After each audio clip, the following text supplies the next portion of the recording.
everyone, this is Dr. Muskan and I welcome you to the Physio Info Island. In the previous videos, we have discussed about the lower cross syndrome, its theory along with the diagnosis. I hope those videos must be clear to you. So in this video, we are going to discuss about the treatment part. So without wasting any more time, let's get into the video. When we talk about the lower cross syndrome, there is some muscular imbalance in the strength of the muscle. Certain muscles in the cross area are overactive and some are underactive. Okay? Few muscles, they are undergoing excessive load, excessive stress on them, while the other muscles, they are elongated more. They are underactive more. Okay? So which are these muscles? Let's recall about that. In this, the hip flexors along with the thoracolumbar extensors. These both muscles are the tight muscles, right?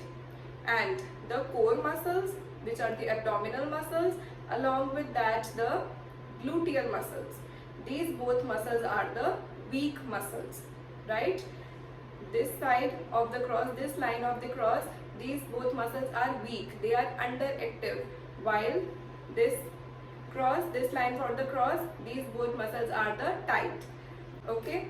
So, before heading to the treatment exercises, let's discuss the aim. The first and the foremost aim is the inhibition of the overactive muscle. Like I just discussed, the overactive muscle is the hip flexor muscle along with the thoracolumbar extensors, right? So, apart from these two muscles, there is one more muscle which is tight because of the tilting of the pelvis, and that is the hamstring muscle. Okay? So, for these three muscles, how will the inhibition take place?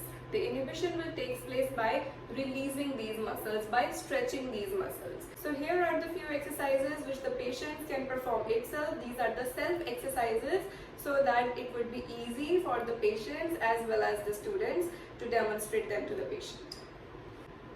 For the hip flexors, which is the iliopsoas tightness, we will be giving the half kneeling stretch.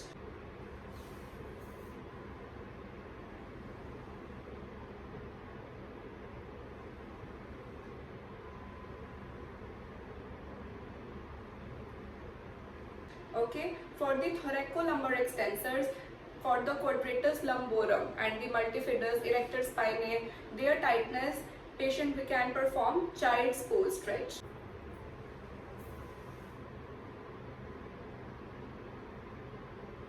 Right? And for the hamstring stretch, therapist can also give the stretch, that SLR stretch along with the dorsiflexion of the feet. Apart from that, the patient can perform the self stretch also by grabbing the towel and performing the dorsiflexion in the knee extension position.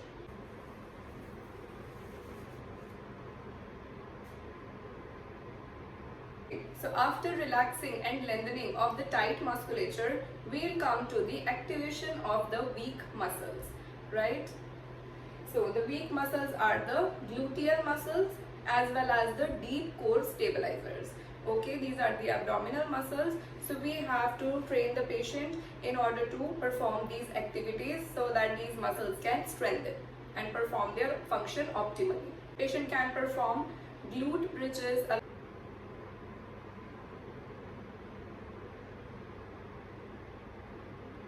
Along with that, there are clamshell exercises which are resisted by the TheraBand.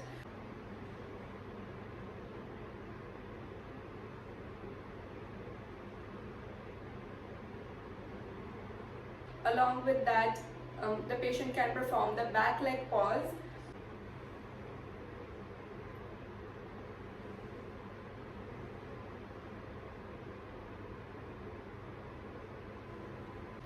All these exercises will help strengthen glutes. And for the core stabilizing, plank, crunches, trunk curl up exercises will be performed. After the activation of the weak muscles, we have to educate the patient to integrate functional movement.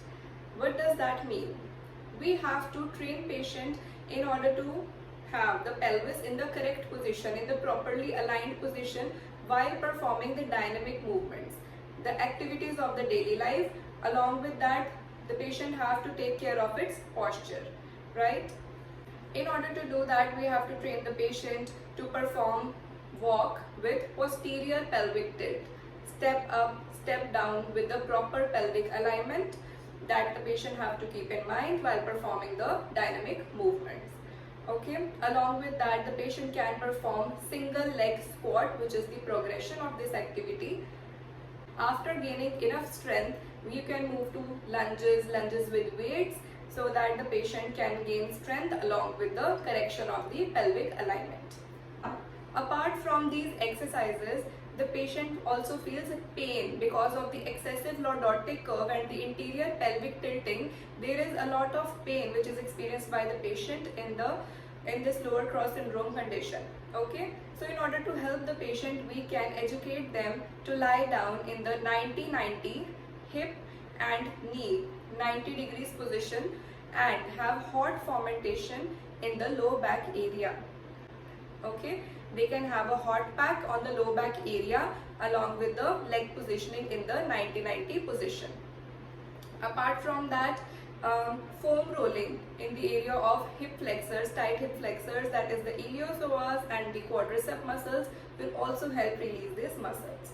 All these exercises which I have shown, the patient can perform the repetitions from 10 to 15 depending upon the strength, and they can increase the resistance gradually every 2 to 3 weeks.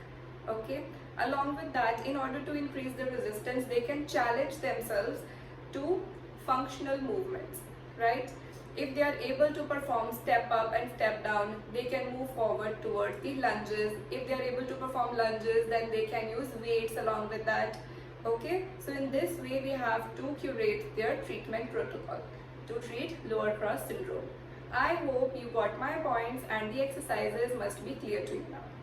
Thank you and stay tuned for more videos.